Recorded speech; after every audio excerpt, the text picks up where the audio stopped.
পাহাৰৰ লগত তুলনা কৰিবলৈ এদিন তাইক পাহাৰৰ কোলাত বহুৱাই সুধিব লৈছিলোঁ। তেনেতে এডল ৰাক্ষস আহি তাইৰ ধুনীয়াক চুৰমাৰ কৰি গ'ল।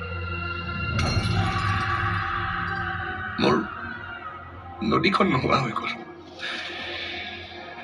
বহুদিনৰ পিছত ৰাস্তাই ঘাটে হাতে হাতে তাইৰ কিমান ধুনীয়া বু বু বাবা আৰম্ভ হৈ গ'ল।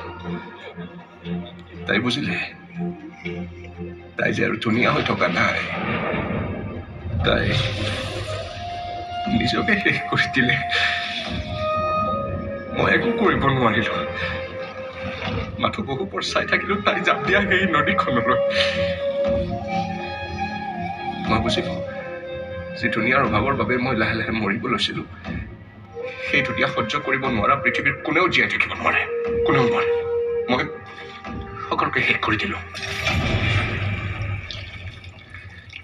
জীৱন আৰম্ভ নহওঁতে মই মোৰ সকলো হেৰুৱালো।